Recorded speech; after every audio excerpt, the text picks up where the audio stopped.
Okay, so Lower Merion actually has had a couple of iterations of the team. Back again in about 1999, 2000, there were a bunch of kids who played. And they would get together and they would play pickup games, and every once in a while they would play a game against another school that was nearby. But it wasn't really a formal team. It wasn't even a formal club. It was just a group of kids who played. And all 5 of them were rising seniors, and they wanted a chance at starting a program. So we had the 5 of them over the summer, and then by September we had about 15 other kids, and it was one of those sort of perfect years where everything falls into place. Nobody had ever played organized ultimate before, and they took 5th in the state, and it just sort of solidified the concept of, if you want this, it will happen. And that's how it started.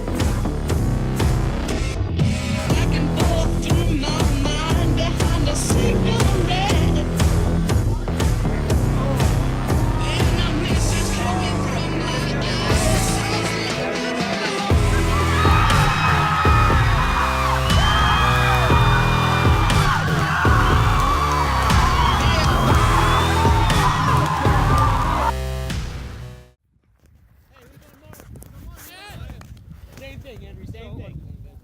2, 3, 4, 5, 6, 7, 8. Hands low, hands low. Up. Henry, count faster. The first thing that makes Ultimate Frisbee very different from other sports actually isn't one that most people think of. It's incredibly easy to create a game. All you need is space and a disc. Depending on how many players you have, depending on how many spaces you have, depending on how much time you have. Games can exist in just about any fashion. Let's go. Move the disc. Move the disc. Move the disc. Where are you, Chris? Where are you, Chris? Ultimate is one of the most welcoming communities there is. A lot of other sports are all about, cutting people from day one and being the best player you can be, and everything else is kind of secondary to that. Whereas in Ultimate, we want to win, but we also want people to have fun while they're doing it. And I think that in the long run, that actually has made at least the program at Lower Merion as successful as it is, because people they love it so much that they want to do the best they can. They want to get their friends out. They want to stick with it.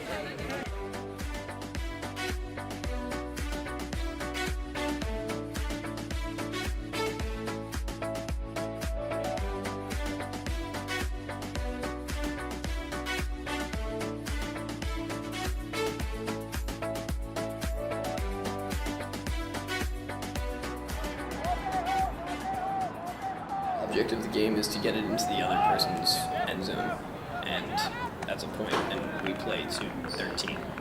The field is 70 yards by 40 yards, 40 yards wide, 70 yards long. They start with 7-on-7, and there's a pull, kind of like a kickoff in football. So one person pulls it, throws it as far as they can, and then the other team runs down. And you can't, as soon as the other team catches it, you can't move with the Frisbee. You have to throw it to the other players on the field who are moving. In general, the sport is completely self-governed, and it's self-governed from the moment you start to play. The players on the field are the referees. They make their own calls, they have their own discussions, they clarify their own disputes. The rules are known, or supposed to be known, by every single player on the field. It's not up to some adult who comes in, who doesn't know the people, to make a call. The whole concept of the spirit of the game, which again makes the game different, the self-officiating even at the highest levels of the game, makes it different than pretty much every other game that people play. And sometimes it's great, sometimes it isn't, but it's striving for that goal of individual conflict resolution.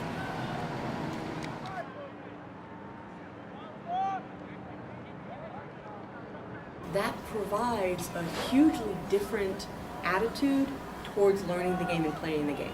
So whereas in soccer or in basketball or in football, you play until somebody calls you for making a foul, In Ultimate, the idea is to learn how to play without making the foul. And that really is a huge difference. It puts the weight of knowledge on the players from the time that they are very, very young.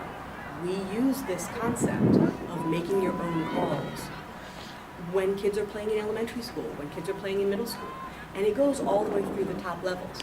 Even the professional Ultimate leagues have a clause in their rules, because they do work with what would be considered referees or active observers. They have a clause that says, if a call is made and it would help my team, and I know that it's the wrong call, I can overturn the referee's decision and say, no, that person did not in fact foul me, I don't deserve those extra 10 yards. And that's really what I think makes just a completely different piece of what the sport of Ultimate is.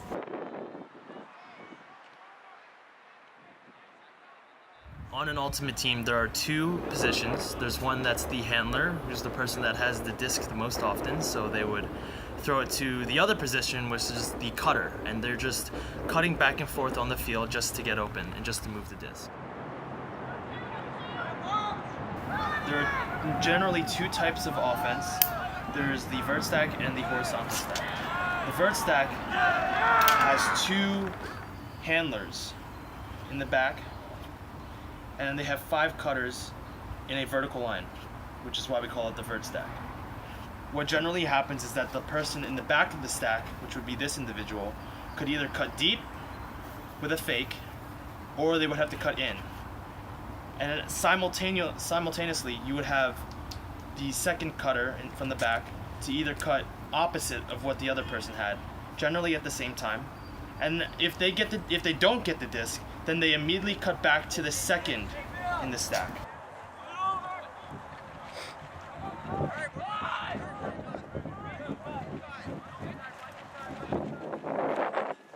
The person in the front is considered the third handler. So let's say the person here has the disc, and this handler was to make a cut up line and doesn't get the disc, then this front of the stack would come over here and get the disc right here. And so I guess that is generally the basics of the vertical stack. So you would just kind of get the cutters to move the disc up the line.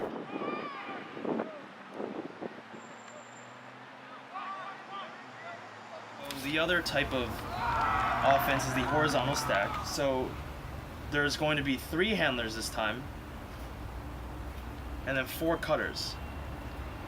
And so what's different about the horizontal stack is that you generally are constantly running. In the vertical stack, you can kind of stand in the stack and kind of rest, but in the horizontal stack, you want to always be moving.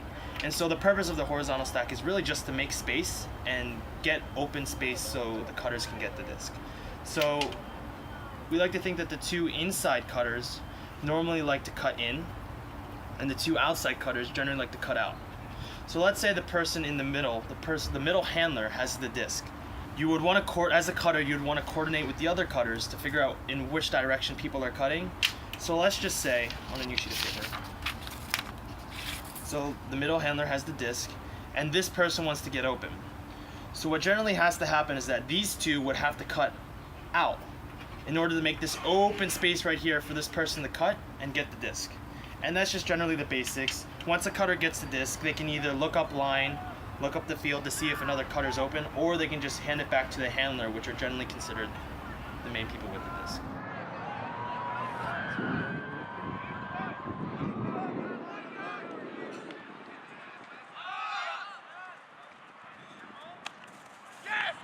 So there are 2 types of defenses. One's man defense and the other is a zone defense. So man defense is pretty straightforward, where you're pretty much just following the person that you're covering and trying to stop the disc from reaching them. And the other defense, which is a lot more complicated, is the zone defense. There are 3 people in a cup around the person with the disc. There's one person that's deep that we consider the deep. There's one on there's 2 people, one on each wing, and we call them the wings, and there's one in the middle, which is considered the up deep.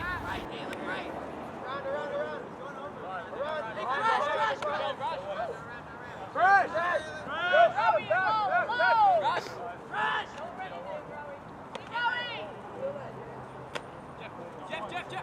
the reason why this is a zone is that you're essentially bracketing off the field. The person that's the deep is preventing any of these cutters to get the disc deep because he's going to be there and he's going to stop them. And then so these three defenders in the middle of the field are essentially stopping the disc from being thrown in these areas. And so the cup is supposed to prevent upfield throws. And what the zone really wants is that you want to move the disc to the handlers constantly, and hopefully that they'll drop the disc. Or if they try to throw the disc between the cup, one of the defenders can stop it. And this defense works best in the wind. So when it's really windy, you want to throw zone because it's harder to make side-to-side throws and it's harder to throw up line. And this generally is able to stop them. So off of this, there's a modified hose stack. And so this hose stack is a little different. When you're playing against zone, what you want is that these two outside cutters are essentially what we call pistons, in the sense that they want to go up and down the field, just the sidelines. They don't want to go anywhere else. The purpose of this is to make either the deep, the person that's defending in the back of the end zone, or in the back of the field, to cover the offense player, or to get one of the wings to cover them. And it's just to make open space. So if this defender goes up to cover this player, then this player can come into the open spot and get the disc. And so what also is supposed to happen is that you have these two inside cutters, and what they want to do is they actually want to run into the cup to reset the stall and to be able to kind of gain a few yards up the field. And also you can see that there's these two handlers are generally not covered. And so what they want to do in the zone is that they want to gain yards as much as possible. So on this open side, this handler wants to be as far up the field as possible to be able to get the disc while gaining yards, while this handler wants to generally be a little bit back because it's harder to throw around the person that's defending them. And they lose a few yards, but once they get the disc, they have a short amount of time to throw on this break side and move up and gain a lot of yards.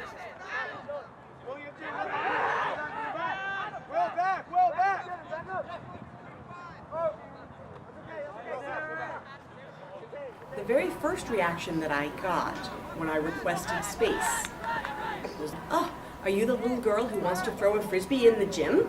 I acknowledged the fact that this person did not know what ultimate was, so I explained ultimate to him. Next series of reactions had to do with, that's that hippie sport with dogs. Oh, you're bringing dogs on campus. Oh, are you going to do drugs on campus? It was sort of a grunge sport in the 60s and 70s. But the people who were playing in 2005, 2006 were very much athletes. And the next reaction, once we started it, was, well, you're not a real sport, you're just a club. And then a couple of people came and saw a game and said, whoa, that's a lot of work. Maybe this is a sport after all. And then the next reaction was, please stop taking all of our players, as more and more kids decided they wanted to play Ultimate. I heard about the sport from my older brother, Will. He played when he started playing his freshman year, and when he first told me about it, I wasn't really that into it, and I thought it was stupid.